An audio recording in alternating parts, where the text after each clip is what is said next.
You're listening to the ESO Network, your station for all things geek. Okay, auditions for the new Earth Station Who co-host. Take one. Go ahead. Hello, Stonehenge. Who takes the Pandora Cup, takes the universe. But, bad news everyone, cause guess who? Ha. Listen, you lot you're all whizzing about. It's really very distracting. Could you all just stay still a minute because I am talking? Not bad. Can you do another? Maybe something less wordy. He's like fire and ice and rage. He's like the night and the storm in the heart of the sun. He's ancient and forever. He burns at the center of time and can see the turn of the universe, and he's wonderful. Wow, a little dark. Anything a little lighter? There's no point in being grown up if you can't be childish sometimes. Maybe. Got something a little fresher? I am not a good man, and I'm not a bad man. I am not a hero, and I'm definitely not a president. And, no, I'm not an officer. Do you know what I am? I am an idiot, with a box and a screwdriver. Not too shabby. Can you close this up? Earth Station Who, a fun mashup celebrating over 50 years of the Doctor Who universe. You never know where the TARDIS is going to go next. Earth Station Who podcast can be found at www.earthstationwho.com. Earth Station Who is a proud member of the ESO Network. We are up on Facebook, iTunes, Stitcher Radio, or wherever fine podcasts are found. Peace, and we are done. Did I pass the audition? We'll get back to you. Next.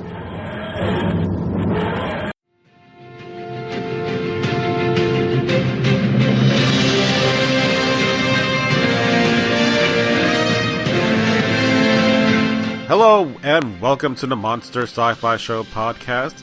I am your host, The Monster, back to give you a timely review, and the word and the emphasis is timely, review of Captain America Civil War. So unlike Batman vs. Superman, which was weeks before I got to do the actual review, this is actually within the exact same week, more or less. So, good for you if you are waiting to hear what we thought.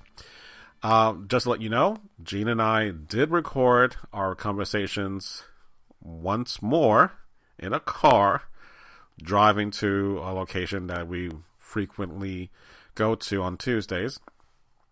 But what I want to talk about after that segment is over is going to be Agents of S.H.I.E.L.D., the Emancipation episode, which aired after the movie came out. So we'll talk about that briefly again at the end of that segment I'm going to play.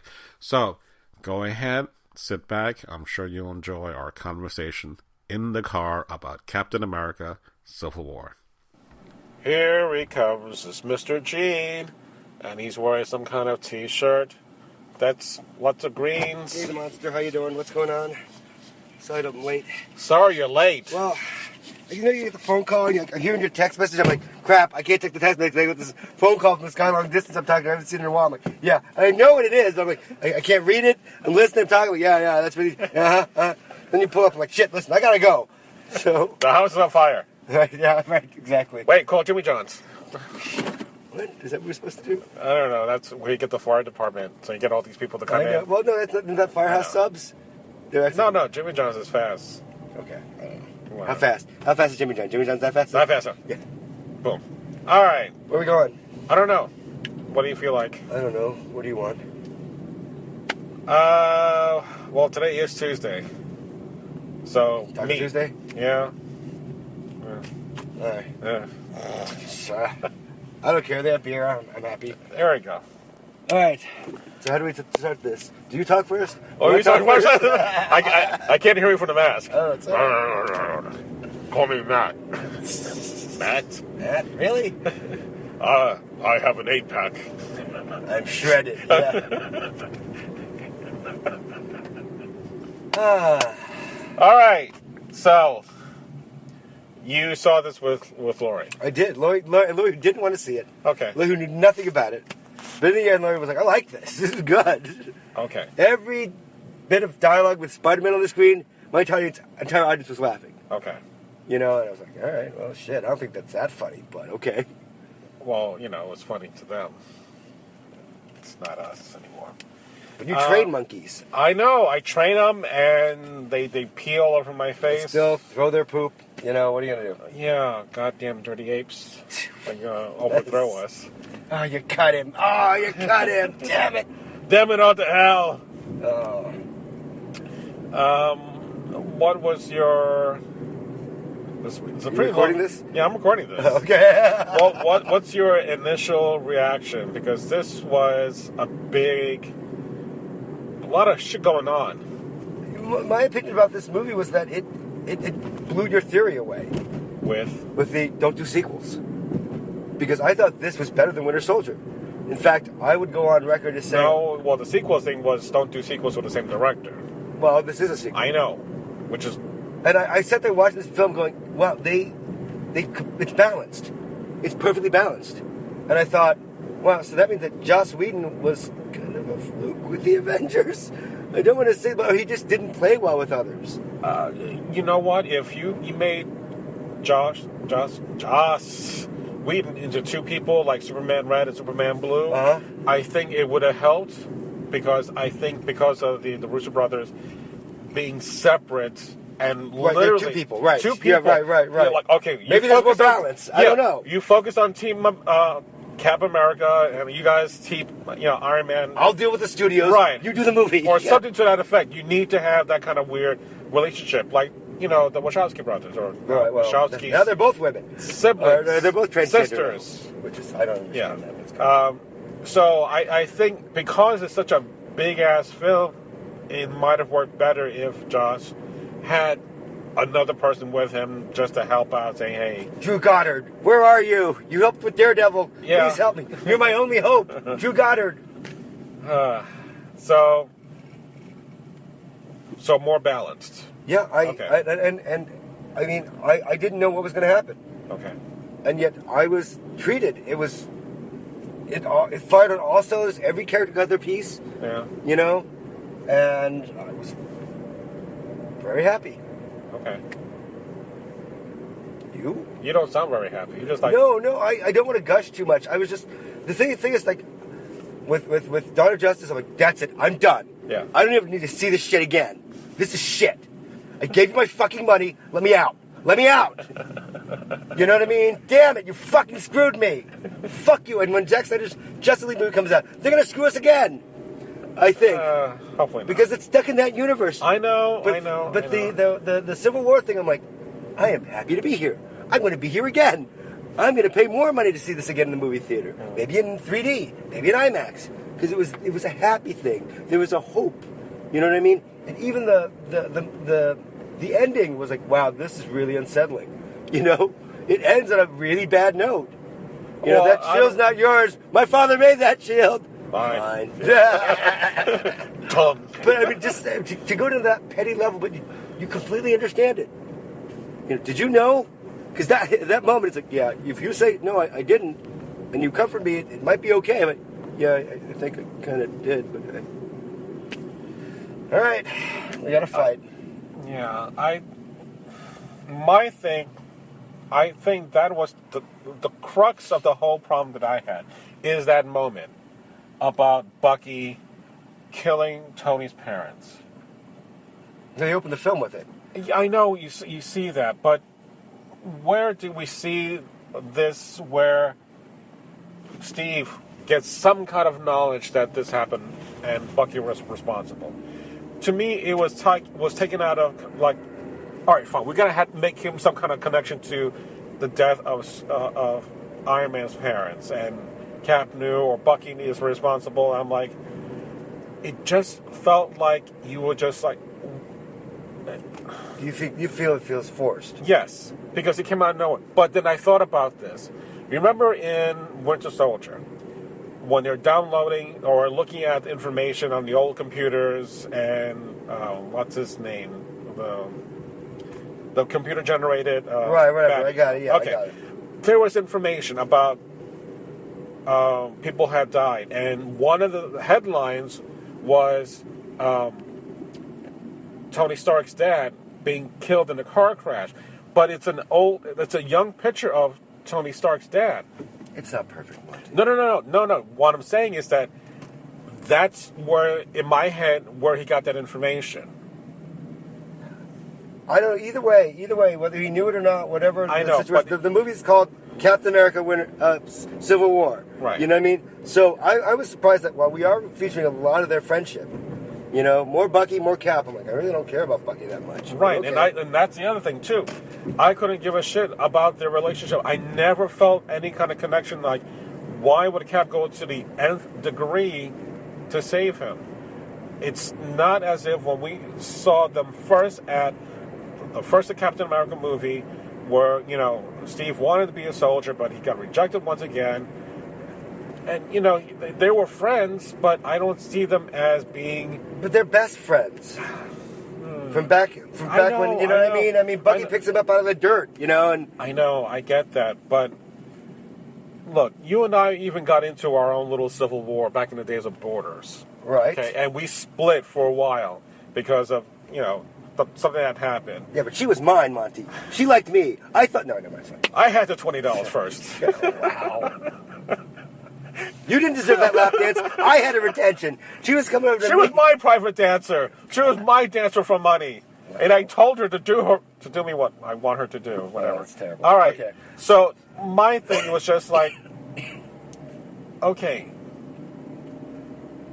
Since that time, and, you know, we've gone through our periods in which, you know, you moved away and you come back, and then we get busy, and then we get out of sync, but then we get back in sync, and I get that. But with Steve, he's got such great gaps of years. It's not like, you know... But that's the thing. He's still living in 1940. So his mindset, he's the idealist. You know? But... And it doesn't work, but I think it's nice to have a principled man like that stand up for you and believe in you, even though it's a little weird, you know? And it's straight, the whole juxtaposition about the whole... I'm Captain America, but I'm going against the government. I'm Tony Stark, but I'm going for the government, even though I'm like a radical... Yeah, well, that one I understood. I understood, because the whole thing with Pepper and him, like... That was weird. I didn't understand the like of Pepper. I'm like, yeah. When the poster said, like, I'll be in the movie, like, no, we're not paying you. Yeah. Like, really? You just... That's what it was? I think so. That's everything I've been able to research and find out. Okay. They want... She was like, I'll come back. I'll do it, you know. Right. But they're like, no, we don't want them. But the thing is that either way, at the end of Iron Man 3... Right. You know, he destroys everything. And after the... Wait, let me get this straight, Tony. You created Ultron. Right. You know, you created this... So you're back to your shit again. Right, I'm done with you. Right. Let's take it. That was fine. Makes perfect sense.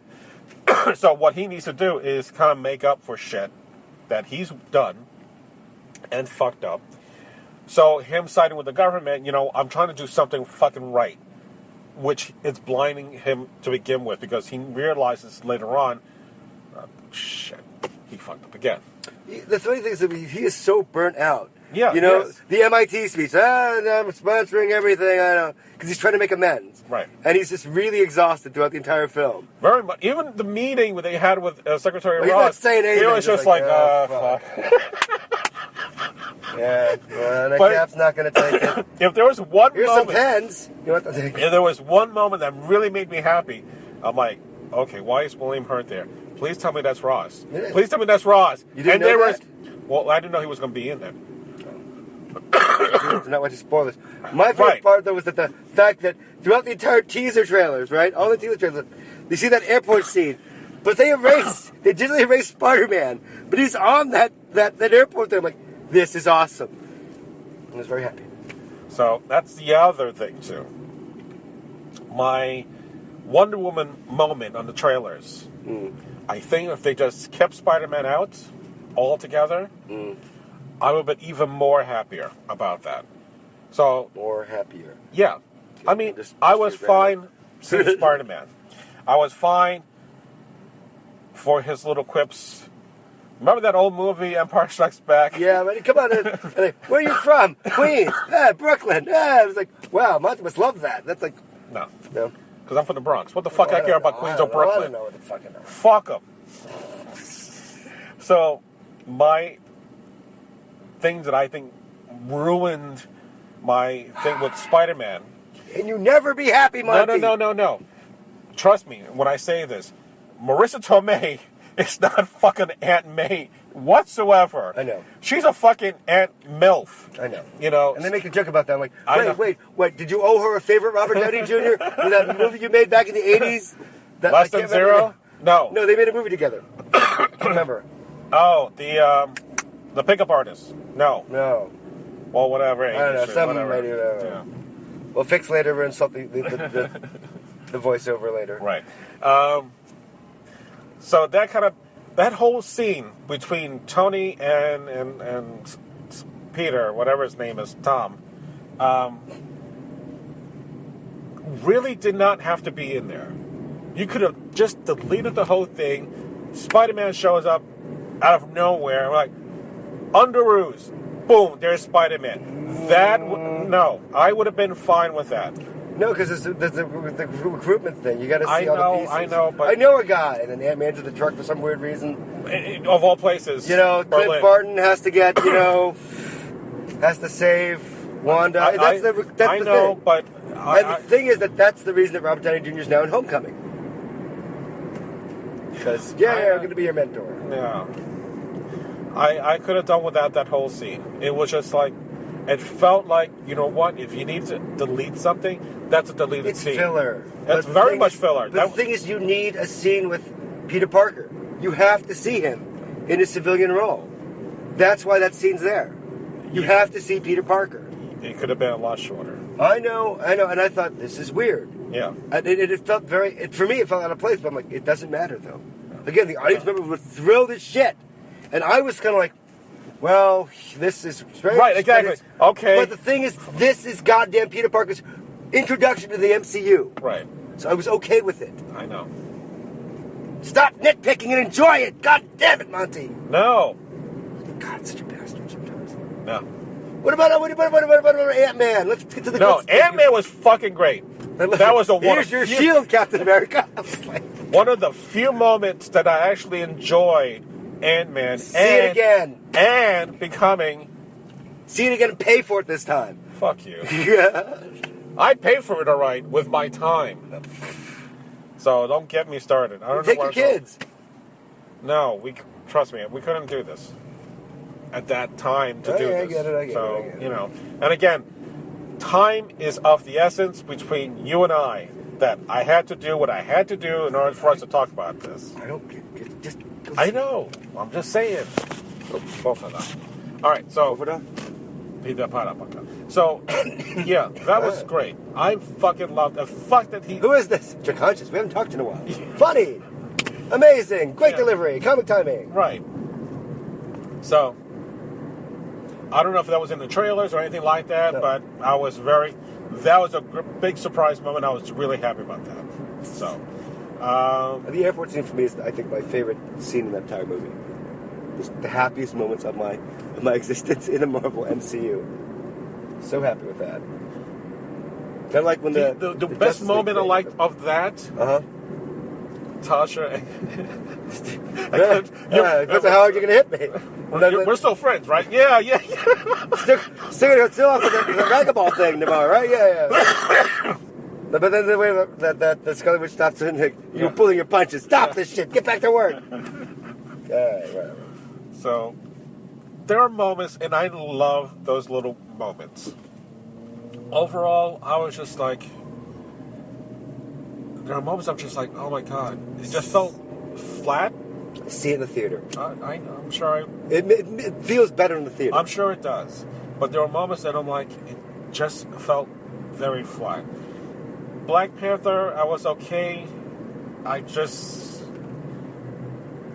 think more than anything else, here we have our situation that it's basically a powder keg. You got a minded person who is deciding, I'm going to get revenge by lighting that. Which to me was interesting, the whole Baron Zemo thing. I'm like, okay, I know who Baron Zemo is in the comic books. Right, exactly. I don't know who he is here. Oh my god, he's another Mandarin. Okay, fine. But still, you know what? Finally, the villain wins. And he doesn't get to die, which I thought was really cool. Yeah. You didn't kill them. Okay, well, that's cool. Yeah. So that was the one thing that I was just like, really, the one guy that no one even knows about, was able to, really light the fuse. I thought it was strange that, like, so wait, you're giving yourself up? Because he calls the waitress, or the room service, with the bacon and thing, and then they find the body, who, by the way, to my understanding, that's one of the Russo brothers doing the cameo of the dead guy. Which one? They both look alike. Yeah. I don't know. The fat one. The heavier set one. Oh, Jesus, this is not car talk. Well, they're both heavy. Don't drive like you're driving. Don't drive like my brother.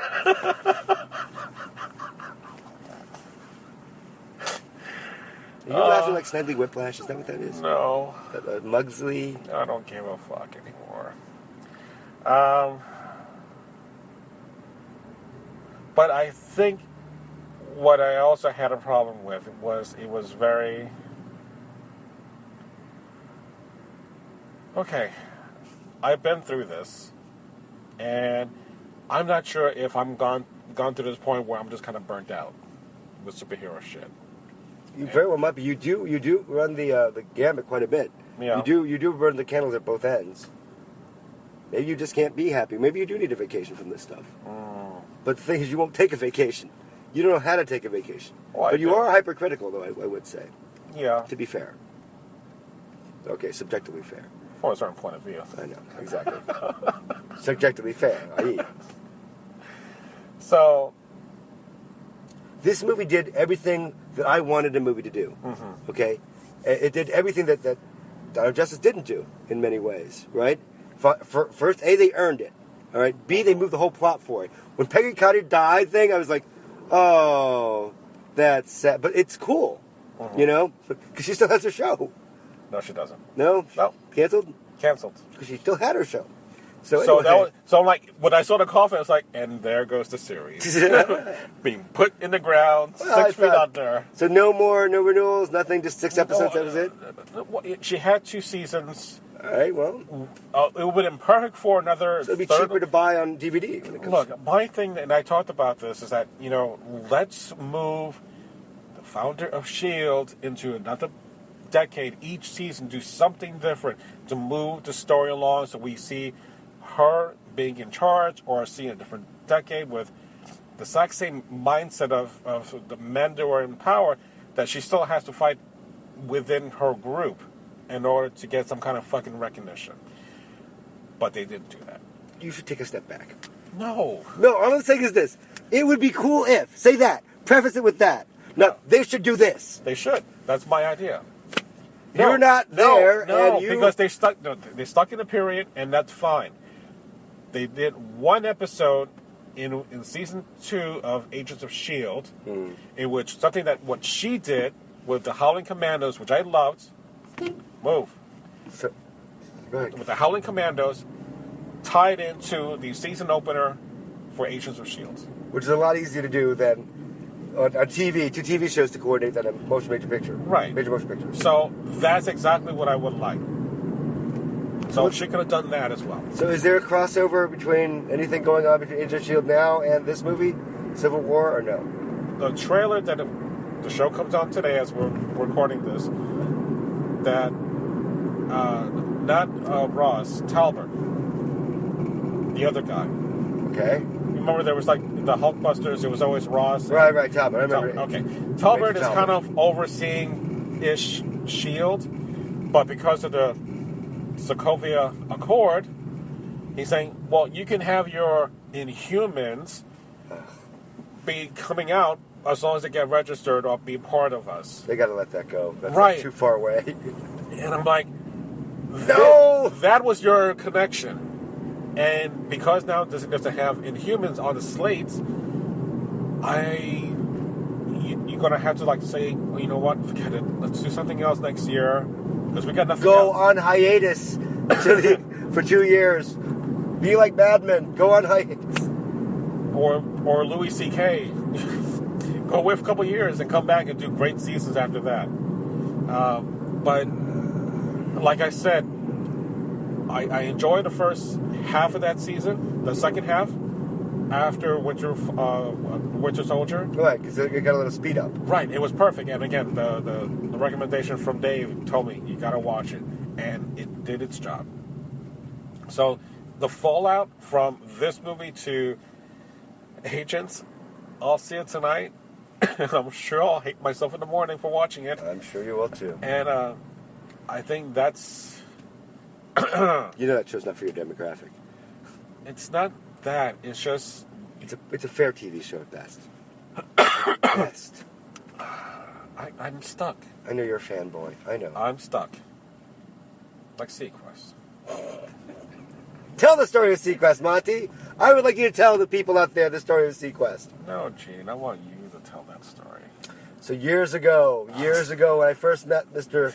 Monster, went over to his home, and he's there, and he's had a stressful day at work, and normally I would drink something, but what does he do? He goes, he turns on the Blade Runner soundtrack. He makes himself a drink. I don't think you were drinking back then. You weren't drinking, were you? You did drink a little bit, but not that day. Drinking the hard, soft drinks. Soft drinks, yeah. He sits there and he watches Sequest, and I'm like, what the fuck are you doing? Why the hell are you watching? It's a terrible show. And I remember your answer, because there's nothing else to watch. Right. Now you have a plethora of things to watch, but you keep But I'm stuck. But I'm waiting for that moment to say, hey, did you see Agents of S.H.I.E.L.D. last night? Yeah. It was great. No one in your work environment watches this show. No one in my vicinity of 50 miles. Well, one or two people. Perhaps maybe. the children at the computer monitor. No. They don't have electricity in their homes. They need to have a home in order to have electricity. No. They would rather trade that for a decent meal. To watch Agents Or a good pair of shoes. Or a hand phaser. A hand phaser. Jesus.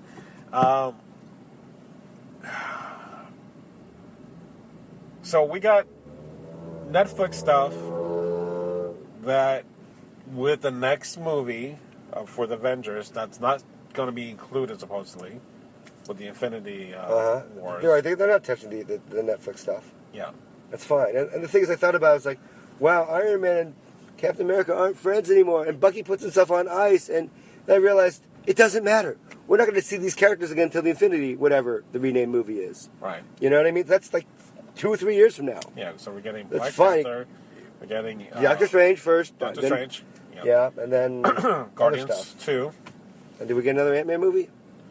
Ant-Man and, Is that the Age of Wasp. Phase 3?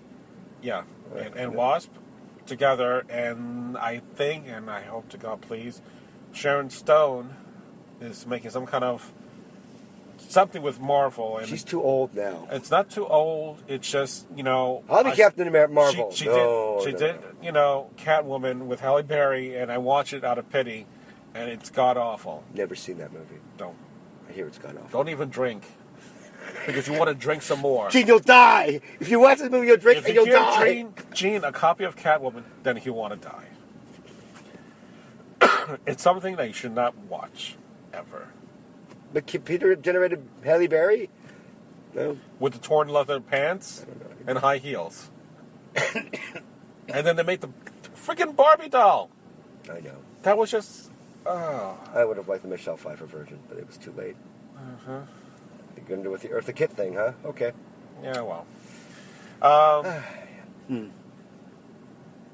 Okay, so the question to you. Is this the Avengers 2.5? I think this is the apology movie for Avengers Age of Ultron. Because I was so happy. I was like, yes! Oh my God. And then I felt bad for Joss. I'm like, Joss is evil! But I think Joss just got overwhelmed. He had a couple of bad days. Yeah. It broke him. You know what I mean? Clearly at the end of the commentary, he's like, and I'm done. That's it. Drops the mic, walks away. Joss out. Yeah. But I don't know. I so happy because this movie paid off. It gave me everything I wanted. And they're not even pitching the other movie. The only way they pitch the other movie is like Homecoming. Here's Spider-Man. here's Black Panther. That's it. Yeah. With no forced scenes. Unlike fucking Age of Ultron, which we're like, and we're going to this cave. I'm like, what the fuck is this? Yeah, I know. That was all. Yeah, I know. Speaking of which, the post-credit scenes in Age of Ultron is the exact same scene that we see in the movie. Out of context. Yeah. You don't even know what's going on. You're like, what the fuck? So my thinking, I'm like, why are you putting this? So it seemed as if this happened short time after the movie. And it makes no fucking sense. I think it was like, Mr. Whedon, we have to put the teaser scene. I don't care. Do whatever you want. I don't care. I shot it already. I'm gonna look at Summerglass feet. I don't know. Do what you want. Because it didn't fit. You're right. It doesn't fit at all. Yeah. And you're like, eh. But usually it's filmed special for the trailer, but this is like, no, we just cut these 3-minute scene or 2-minute scene out of the movie. Like the first Lazy. Avengers, like Selfing, get embodied by Loki. You don't see that, but you know what's coming. No, not that. Oh my God, that scene that Selfing looks in the mirror and he sees Loki, right? Yeah. But was in the Avengers? No. Thor. Maybe? Or something or other. I don't know. All right. Whatever. But it's filmed special for that. Right, exactly. Not something you're going to see later on. I'm like, so that's... I'm like, so when did this take fucking place? That's... Okay. I know. It's just a teaser, you know. I know, it would have been nice if they went that special distance. I'm sure that when it comes out on DVD, they'll film some weird special with some obscure character. Yeah. I don't know. But I did like the way they're like, wow, Peggy Carter is the cousin for, or Sherry Carter is the cousin. And Peggy Carter's like, that's the Martha scene, but done pretty much better because it means something this time. And I love the way the speech. I love the way that Tony Stark comes out of the bathroom and the woman just there standing for the elevator. He's like, how you doing? It's like, wait, fine, good. And then he's like, oh, you didn't push the button. Why are you here? Freaks out. I was like, oh, God. Job hazard. Occupational hazard. But I was just like, wow, that was so clever. And I like the way that she gives him his motivation and the way that the Peggy Carter funeral gives, you know, Captain America what he needs to, like, no, I'm not signing this shit. Very well done script. Very solid. And constantly moving. And not heavy-handed. And fun. It was entertaining and engrossing. It made me laugh. You know, because the characters were serious, but not taking themselves that serious, like Batman and, you know, v Superman. Which is I'm sorry, I'm doing unfair comparisons, comparing too much. But no, I know. No, but to me, the reason why... X-Men. No, go ahead, what? Well, just another one. We're going to...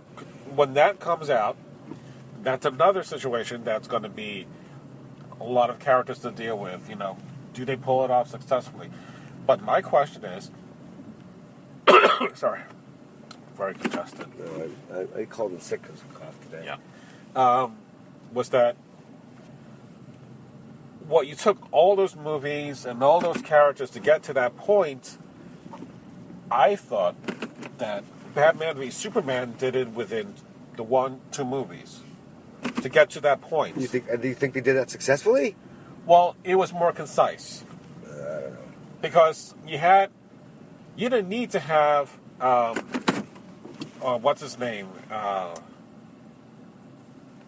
Okay, you have the two opposing teams. You have Steve and you have Tony. Mm-hmm. And then you had everyone else following in line. Well, it's like you had Superman and you had Batman. You didn't need to have everyone else echoing the exact same... Right, but the thing is, the idea is like, this is fucking Superman and Batman. You know who these guys are. You know who like, Laurie thought that Hawkeye was like Arrow. I'm like, no, that's not Arrow. I was like, and they explained it. Who was the guy with the arrow? I'm like, was that Arrow? I'm like, no. And she didn't care. Well, that's the other thing. For those who don't care, that's fine. Those who probably never saw the endless reboots of Spider-Man don't care.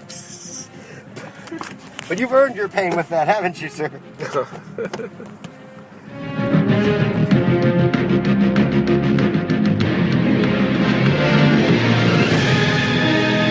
Well, that ends our discussion about Civil War.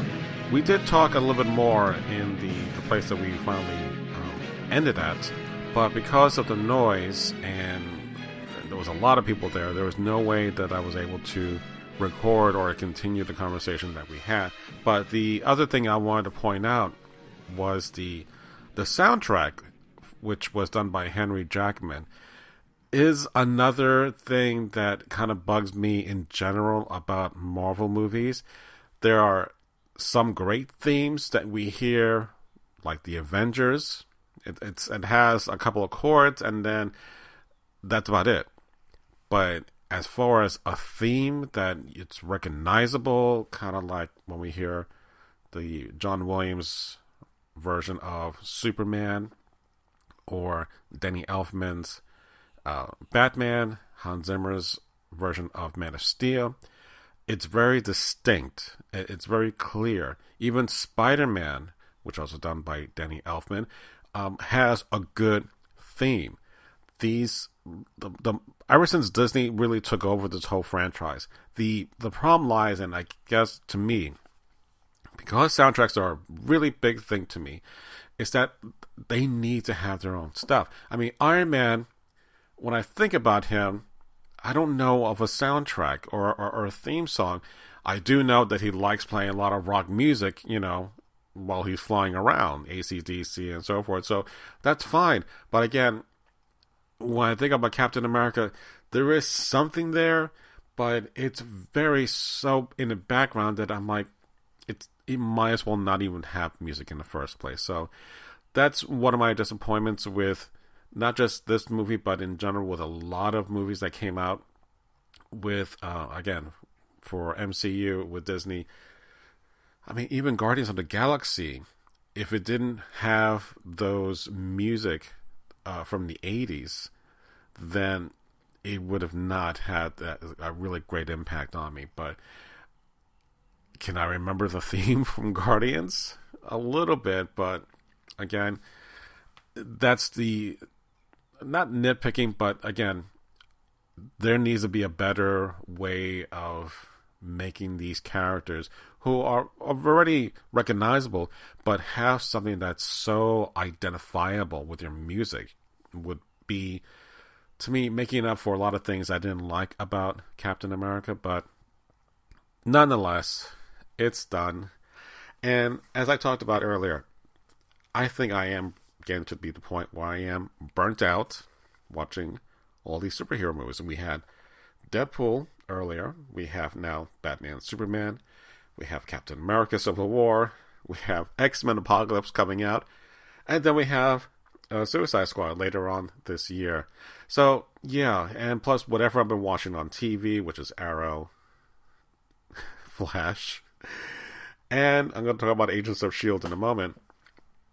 I think I am to the point like, okay, I'm done. I went to watch episode 6 or 7 of Daredevil, season 2. And I enjoy that a lot more because of not so much as it's grandiose in the storytelling. It's microcosm dealing with Hell's Kitchen, and the characters are more grounded. They're more flawed. And I think that's also, too, that we do get a sense that these are characters that are stuck with a certain principle, and they're stuck with it, and they go forward with their actions, good or bad. But like with the comics, when we get to these grand storytelling points, sure, the action is good, but if characters don't change, I mean, there is some change somewhat between Captain America and Iron Man, but I don't feel necessarily like Captain America was right or Iron Man was right. I didn't feel anything like that. Again, I'm going to have to watch it again, like everything else, and hopefully it'll still be on the screen one time I do get to see that. But it was okay. It's much better than Age of Ultron, which I tried to watch, and it was kind of very painful to get through certain scenes, and after a while I just pretty much gave up watching it. So, like, my wife is, the other day, texted me a picture of the Civil War shopping bags that they have at our local grocery store called Publix. And I'm like, yeah, I can do without it. But it's like, but you would buy the movie. And I said, yeah, I would buy the movie, but that's about it. I'm not going to actually go anything further than that.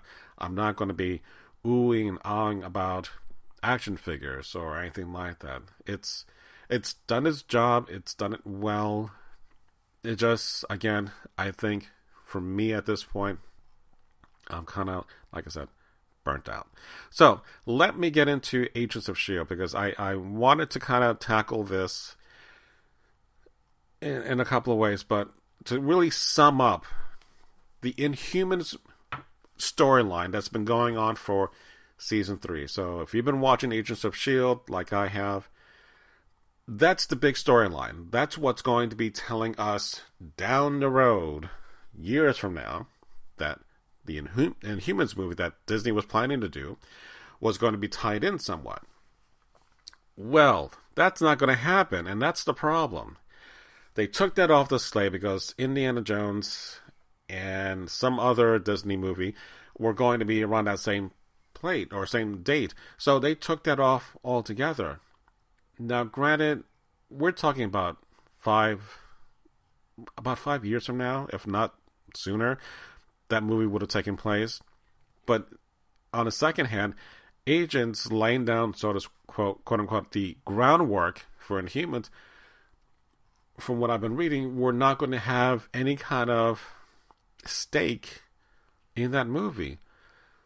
So you've done all this work, and now you don't have an Inhumans movie to kind of play into. Where does that leave Agents of S.H.I.E.L.D.? It's pretty much out there, and it's lost. Not that it wasn't lost to begin with, but when we saw Winter Soldier, if you have not seen Agents of S.H.I.E.L.D. or have quit partially through the first season, I say by by episode 6, watch Captain America Winter Soldier, jump onto episode 6, season 1, and finish that last half of the season. I think you would be more than happy and more than pleased about the results from what happened in the movie and in the fallout and how it all ties in with Agents of S.H.I.E.L.D. And then season 2 kicks off really great with a tie-in with Agent Carter, like I said earlier. So it does have a good connection, and it does keep the ball going. So when you don't have a new Avengers movie or a new character movie, Agents does what it's supposed to do. But again, now that we don't have an Inhumans movie, where does that leave us? Well, you're left with this kind of storytelling that's not really connected to anything. So when we see the beginning of this episode, which is called Emancipation, we see Coulson sitting in a bar, watching a newscast, and you hear Captain America is missing in action. So we have the sense of whatever that's going on, it's going on in real time. But the connection is with the Scovia Accords was that they wanted to have Coulson and his team with the Inhumans come out of the shadow, so to speak, to be registered or to be part of this accord, just like the whole premise of the Civil War story. It doesn't work well. I get the storyline they were trying to work with the Secret Warriors, which is the comic book tie-in, with the agents themselves having a small group of superhero teams, including Daisy as with her powers, and that's great. I'm all for that. But I think because you can't do these powered episodes like you would see on the big screen, it's lesser. But on the same token, Flash has done some incredible stuff that I've seen on the small screen that really could be easily translated to the big screen with a few tweaks, and then boom, it's on par. Legends of Tomorrow even has a good sequence. So the question lies is, what is the problem? And I think because there is no connection really, or there is a lack of connection to the MCU, Agents of S.H.I.E.L.D. is going to be lost out there. And now that we don't have another season of Agent Carter, which again, I'm really pissed that this is not going to happen at this point, you might as well just kind of wrap up Agents altogether. Or do like what they did on Battlestar Galactica and do like a year or two jump, kind of reset the calendar, and let's say we got a new team and a new purpose. Hell, they did it for, X-Files. They did it for Heroes. So I think let's end the way things are going. Whatever this vision that Daisy has about some character that's floating in space inside of one of the Agents of S.H.I.E.L.'s ship. Who knows what character is going to be that is prophesized to be dead. But at this point, I really couldn't care less who that person is or why it's even happening. All I thought when I saw the return of S.H.I.E.L.D. from the mid-season cliffhanger was that there's the Agents of S.H.I.E.L.D. and maybe they was tied into Civil War because there was some kind of fallout. Agents of S.H.I.E.L.D. was brought in to help fight with the Civil War. No, nothing. Not even bringing Coulson into the fold. So it's a very frustrating feeling to see the show from week to week, hoping that there's some kind of glimmer that they have some kind of plan. But right now, there's not much of a plan that's out there. So, sadly, I'm going to still be watching Agents of S.H.I.E.L.D. until it's done. And even though I'm kind of checked out already, I'm still watching it. And again, I'm hoping for that one moment, like, yes, they did it. They did something that made me want to continue to watch this. Not out of self-pity or anything like that. So I don't know. I'm not really happy the way things are turning out. So, for the most part, I'm going to have to give myself a break, which is why I will be doing another podcast after there's a sci-fi news for this week, and I'm going to give myself at least another 2 weeks. Because one, I was injured. Again, I talked about my back. I haven't run in almost close to a month, which is bad. And I sound very congested and very nasally. So I do apologize if I sound like, what the hell's up my butt? It's not. It's up my nose. And I'm trying to get that cleared up because I have a trip next week with my son, a school field trip to St. Augustine. So I'm looking forward to doing that and some time off. So hopefully when I get back, there'll be a lot more podcasts which I can talk about, which I've been dying to do, such as the Prince tribute one and the gaming one. So the sci-fi news will be shortly put up sometime this week, and then again 2-week break before I do another episode. So if you like what I'm doing, please like me on Facebook, like me on iTunes, look up my stuff on Instagram, Twitter. I'm everywhere on social media. So if you type in the Monster Sci-Fi Show podcast and you find something, click it. You'll never know what you find there. So, thank you very much for listening to the Monster Sci-Fi Show. Sci-fi from a certain point of view. Good night.